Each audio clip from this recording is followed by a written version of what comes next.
মানে আমি খেতিয়ক মানুহ, আমি খেতি কৰোঁ। যেতিয়া লাও খেতি পুৰঠ হ'ল তেতিয়া আমি লাও খেতি বিক্ৰীৰ কাৰণে বেপাৰী বিচাৰি আছো।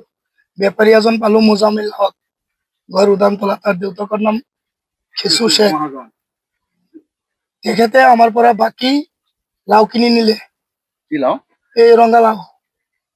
তাৰপিছত আমি দুইজনৰ পইচা পেড কৰিছে, বাকী তিনিজনৰ পইচা দিয়া নাই। যেতিয়া খুজিছে আমাক এতিয়া ডকাতি কেছ আমাৰ ওপৰত দিছে।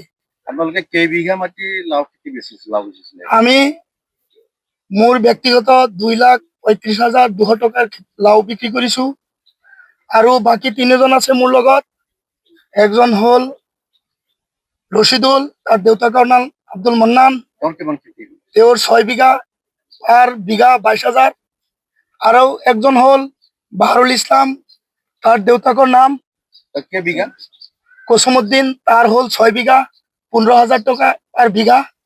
আৰু এজন হ'ল এই হাফিজুল ইছলাম, তাৰ দেউতাকৰ নাম কসমুদ্দিন, তেখেতৰ হ'ল 8 বিঘা 20,000 টকা পাৰ বিঘা। বহুত মানুহৰ পৰা লৈছে, বাকী লৈছে। তাৰপিছত মোৰ পইচা অনলাইনত পেমেন্ট কৰিছে, আধা কেছো কৰিছে, মোৰটো পেড কৰিছে 4,200 টকা, তাক মাফ কৰি দিলো। আৰু মোৰ জেঠিমা নাজিমা খাতুন, তেখেতৰটো আধা পেড কৰিছে আৰু কেছো দিছে। কিন্তু এই বাকী দুখীয়া তিনিজনৰ পইচা 1 টকা দিয়া নাই। সেই বুলি আমি আজি তিনিজনৰ কিমান টকা হ'ব নাজানো, প্ৰত্যেকৰে হিচাপ আছে।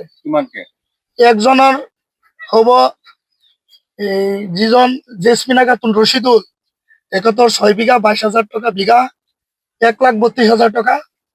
আৰু একজন হ'ল বাহাৰুল ইছলাম, তাৰ হ'ল 6 বিঘা 15,000 টকা বিঘা, 90,000 টকা। আৰু একজনৰ হ'ল 8 বিঘা মাটি 20,000 টকা বিঘা, 1,80,000 টকা। 1 টকাও দিয়া নাই। পইচা খুজিছিলে, আজি না কালি দিম কৈ আছে। উল্টা কেছ কৰি দিম আৰু ওপৰত। কি কেছ কৰিছে? ডাকাতি কেছ কৰি দিছো। কোনে কৰিছে এইটো? মোজামিল হক কৰি আছে। আপোনালোকে মোজামিল হকক বিক্ৰী কৰিছে? মোক বিক্ৰী কৰিছিলে। এতিয়া আপোনালোকৰ ওপৰত ডকাইতি কৰিছে, উল্টা কেছ কৰি দি আছে। পইচাটো নিদিয়ে, সি ঘৰত আহিছে, পইচা খুজিছে, তাক সি ইয়াৰ পৰা গুচি গৈ পেলাই উল্টাকে ডকাতি কেছ সিহঁতৰ ওপৰত দি দিলে। কৃষকৰ ওপৰত? কৃষকৰ ওপৰত দি দিলে যে ইহঁতে ডকাতি কৰি আমাৰ 3,10,000 টকা ৰাখি দিলে মোজামিলে।